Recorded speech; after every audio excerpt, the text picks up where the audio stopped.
চক্ষে দেখতে পাচ্ছেন। বেরাদান ইসলাম, আপনি আমি যে পবিত্র কোরআন প্রতিটা মুসলমানদের জান, যে কোরআন রব্বুল আলামিন পরওয়ারদিগারে আলম কোরআনের মধ্যে আল্লাহ পাকের ভাষা দিয়ে সাজানো রয়েছে, যে কোরআনটির 30টি পারা 114টি সূরা 6666টি আয়াত দিয়ে ভরা, সেই পবিত্র আল কোরআনের আপনার একটি কারখানার উন্নতি কল্পে একটি বানাত মাদ্রাসার উপলক্ষে এই মাদ্রাসা আজকের এই জালসাকে আয়োজন করেছেন।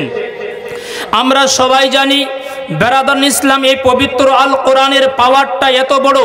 আজ মুসলমান আপনি আমি কোরআনের সঙ্গে যদি জড়িয়ে যাই, আল্লাহ পাকের পবিত্র কোরআনের পাকের সঙ্গে যদি জড়িয়ে যাই, তেলাওয়াতে যদি লেগে যাই, আমার রব্বুল আলামিন পরওয়ারদিগারে আলম খল্লাকে কায়নাত বলেন, আমার বান্দারা শোনো, তোমরা যদি আমার কোরআনের সঙ্গে জড়িয়ে যাও, তোমরা যদি আমার কোরআনের সঙ্গে মহব্বতে লেগে যাও, আমার রাসূলের সঙ্গে মহব্বতে যদি লেগে যাও, আমি রব্বুল আলামিন দুনিয়া ও আখিরাতে তোমার নামটি উজ্জ্বল করে দেব। বলুন সুবহানাল্লাহ।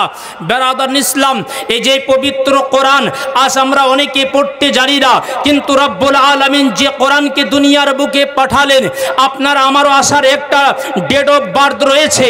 আপনার আবার আল্লাহ রব্বুল আলামিন পরওয়ারদিগারে আলম খল্লাকে কায়নাত যে কোরআনকে আরশ আজম থেকে লৌহে মাহফুজ থেকে জমিনে পাঠিয়েছেন, তো কোরআনের আসার একটা সময় রয়েছে, একটি মাস রয়েছে, যে মাসটার নাম হলো রমজানুল মুবারক মাস। যে পবিত্র মাসে আল্লাহ পাক কোরআনকে অবতীর্ণ করেন লাইলাতুল কদরের রাত্রিতে। এই কোরআন এমন একটি কোরআন, রব্বুল আলামিন পরওয়ারদিগারে আলম খল্লাকে কায়নাত বলেন, যে ব্যক্তি আমার কোরআনের ইজ্জত করে, যে ব্যক্তি আমার কোরআনের সম্মান করে, আমি রব্বুল আলামিন তার সম্মান দুনিয়াতে এত আলা ও উলা করে দিই, সমস্ত মানুষ উনার পিছনে ঘুরতে লাগে। বলুন সুবহানাল্লাহ। বেরাদান ইসলাম, আমি আপনাদেরকে এক অল্প সময় 2-4টি কথা বলে বোঝাতে চাই। বেরাদান ইসলাম মুআজ্জিজ সামিরি কেরাম, এমন একটি আল্লাহ রাব্বুল আলামিন আপনার আমার নবী মুস্তাফার প্রতি এমন একটি কিতাব নাজিল করলেন, যে কোরআন কিতাবটার নাম হলো কোরআনে পাক, যে কিতাবটার নাম হলো কোরআন মাজিদ। বেরাদান ইসলাম, আপনার আমার নবী মুস্তাফাকে দেওয়ানো হলো ওই কোরআন নবী পাক উম্মতি মুহাম্মদীকে দিয়ে যান, যে কোরআন পড়া নাকি, যে কোরআন পড়িয়ে নেওয়া নাকি, যে কোরআন শোনানো নাকি, যে কোরআন শোনা নাকি। বেরাদান ইসলাম, এমন একটি এরকম আপনি এরকম গ্রন্থ পৃথিবীর বুকে আসেনি, আর কোনোদিন আসবে না। বেরাদান ইসলাম, অনেক আপনার পৃথিবীতে অনেক পুঁথি বা বই রয়েছে, যে কোনো বইয়ের মধ্যে আপনার সন্দেহ থাকতে পারে, কিন্তু রব্বুল আলামিন আপনার আমার আখির নবী মুস্তাফাকে এমন একটি কিতাব দিলেন, যে কিতাবটার উপর মধ্যে কোনো সন্দেহ নেই।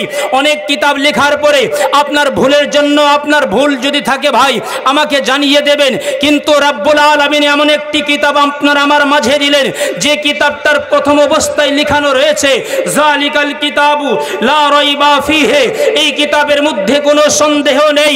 এই মুসলমান, এই কোরআনটি এমন একটি কোরআন, আপনি আমি যদি কোরআন তেলাওয়াত করি আপনার আমার মাগফিরাত হবে, আপনি আমি যদি কোরআন তেলাওয়াত করি আপনার আমার বাড়িতে খায়র ও বরকত হবে, আপনি আমি যদি কোরআনের তেলাওয়াত করি আপনার আমার ইজ্জত সম্মান রব্বুল আলামিন বাড়িয়ে দেবেন।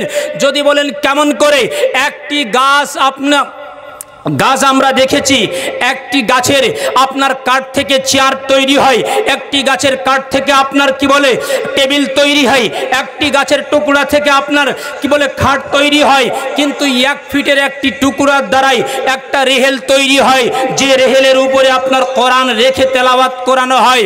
এই মুসলমান, একটা রেহেলের উপরে আপনার আল্লাহ পাকের পবিত্র কোরআনে পাক তেলাওয়াত করানো হয়, যে কোরআনটি একটি গাছ, একটি আম গাছ থেকে বিভিন্ন রকম আপনার খাট থেকে নিয়ে চেয়ার থেকে নিয়ে আপনার টেবিল তৈরি হলো, প্রতিটার উপরে পা দিয়ে আপনি আমি চলতে পারি, কিন্তু 1 ফিটের একটি টুকরার মধ্যে একটা রেহেল তৈরি করে ঘোষণা করে দেওয়া হলো, এটার নাম হলো রেহেল। আর ওর উপরে আপনার কোরআন রেখে যখন আপনি আমি তেলাওয়াত করব, এই কোরআনের ছোঁয়া পাওয়ার কারণে, এই কোরআনটার সঙ্গে সংঘর্ষণ হওয়ার কারণে আল্লাহ পাক ওই আপনার কি বলে রেহেলটার এতটাই মর্যাদা হয়ে যায়, কোনো মুসলমানের হিম্মত হয় না ওই রেহেলটাকে চালিয়ে দেওয়ার কোনো মুসলমানদের হিম্মত হয় না। ওই রেহেলের উপরে পা রেখে দেওয়ার কারণ একটাই, কোরআন রাখার কারণে যদি একটা গাছের কাঠের টুকরোর যদি সম্মান হয়ে যায়, যে কাঠের টুকরাটাকে আপনি আমি চুমা দিয়ে দিই, মুসলমান আমি আপনাদেরকে এটাই বুঝাতে চাচ্ছি, আপনি আমি কোরআন আপনাকে আমাকে শিখতে হবে। কোরআন নিজে শিখুন এবং নিজের ছেলে মেয়েদেরকে শিখাতে হবে। কারণ আজ থেকে অনেক দিন পূর্বেই আমার মা বোনরা নিজেকে পাক ও পবিত্রতার হওয়ার জিনিস জানতো না, কেমনভাবে পবিত্রতা হব। আমার মা বোনরা নিজেকে পর্দা বিষয় জানতো না। আজ বর্তমান বাজারে দেখানো যায় মা বোনরা নিজেকে আপনার বাজারে গেল নিজেকে পর্দা হয়ে যায়। কারণ একটাই, এমন একটা প্রতিটা গ্রাম পাড়া জায়গায় এমন একটি পরিবেশ এসে গেছে ইসলামিক মহিলাদের আপনার কি বলে মাদ্রাসা খোলার কারণে আপনার একটি বোরখা এবং নিজেকে পর্দা ভাবে চলার জন্য একটা পরিবেশ হয়ে যাচ্ছে। একটি মেয়েকে আপনি মাদ্রাসায় যখন দিয়ে দেবেন, ওই মেয়েটা মাদ্রাসাতে আসার পরে রাসূলে পাকের ঘরে আসার কারণে উনি এমন একটা পরিবেশ পেয়ে যাবেন, নবী মুস্তাফার আদর্শ পেয়ে যাবেন, মা আয়েশা সিদ্দিকা রাদিয়াল্লাহু তাআলা আনহার আপনার সোহবত পেয়ে যাবেন, যার বিনিময়ে ওই মেয়েটা পরিবর্তন হয়ে যায়। আর ওই মেয়েটা একটা মেয়ে পরিবর্তন হওয়ার পরে উনি উনার পরিবারে ফিরে যাওয়ার পরে উনার মাকে পরিবর্তন করিয়ে দিতে পারে, উনার মাসিকে পরিবর্তন করিয়ে দিতে পারে, উনার পাড়া প্রতিবেশীকে পরিবর্তন করিয়ে দিতে পারে। এই মুসলমান, আমার বলার উদ্দেশ্য এটাই, চাই ছেলে হোক কিংবা মেয়ে হোক, কমসে কম কোরআন ও হাদিসের শিক্ষা আপনারা আমার জন্য দেওয়া খুব জরুরি। আর প্রতিটা ব্যক্তির জন্য, ছেলে মেয়েদের জন্য ইসলামিক শিক্ষা, দ্বীনের শিক্ষা নেওয়ার জন্য জরুরি। কারণ যদি আপনার আমার মধ্যে শিক্ষা না থাকে, আপনি আমি হালাল ও হারাম চিনতে পারবো না, আপনি আমি পাক ও নাপাককে বুঝতে পারবো না, আপনি আমি আপনার আমার মধ্যে সঠিক বিবেক এবং জ্ঞান বুদ্ধি আসবে না। এই মুসলমান, আল্লাহ পাক পরওয়ারদিগারে আলম খাল্লাকে কায়নাত পবিত্র কোরআনের পাকের সঙ্গে যদি জড়িয়ে যায়, তাহলে আপনার আমার জিন্দেগি দুনিয়া ও আখিরাত দুই দিকে আপনার আমার জিন্দেগি উজ্জ্বল হয়ে যাবে। আমি কোরআনে পাকের পাক থেকে আয়াতে কারিমা তেলাওয়াত করেছিলাম, কুল ইন কুনতুম তুহিব্বুনাল্লাহ ফাত্তাবিউনি ইউহিব্বুকুমুল্লাহ ওয়া ইয়াগফির লাকুম যুনুবাকুম ওয়াল্লাহু গফুরুর রহিম। আল্লাহ পাক বলেন, হে আমার মেহবুব, ওগো আমার নবী, তুমি বলে দাও, কুল ইন কুনতুম তুহিব্বুনাল্লাহ, তোমরা যদি আল্লাহকে পেতে চাও, আল্লাহর নৈকট্য লাভ করতে চাও, তাহলে তোমরা আল্লাহর রাসূলকে ভালোবাসো। আর আল্লাহর রাসূলকে তোমরা যদি ভালোবেসে নাও, আল্লাহ রাসূল যদি তোমরা যদি আল্লাহর রাসূলের হয়ে যাও, আল্লাহ পাক কোরআনে কারীমের মধ্যে বলছেন, ওয়া ইয়াগফির লাকুম যুনুবাকুম ওয়াল্লাহু গফুরুর রহিম। আপনি আমি যদি নবী মুস্তাফার যদি হয়ে যেতে পারি, আল্লাহ পাক আপনাকে আমাকে ক্ষমা করে দেবেন। বলুন সুবহানাল্লাহ। যতক্ষণ নবীর না হতে পেয়েছি আপনার রোজা কবুল হবে না, যতক্ষণ নবীর না হতে পেয়েছি আপনার নামাজ কবুল হবে না, যতক্ষণ নবীর না হতে পেয়েছি আপনার সাদকা কবুল হবে না, যতক্ষণ নবীর না হতে পেয়েছি আপনার আমার দান কবুল হবে না। এই মুসলমান, আগে আপনাকে আমাকে নবী মুস্তাফার হতে হবে, তবেই আল্লাহ পাক আপনার আমার প্রতি রাজি হয়ে যাবেন। বলুন সুবহানাল্লাহ। বারাদান ইসলাম, নবীর আদর্শ আমাদের মধ্যে, নবী মুস্তাফার সুন্নত তরিকা আমাদের মধ্যে অবশ্যই রাখতে হবে।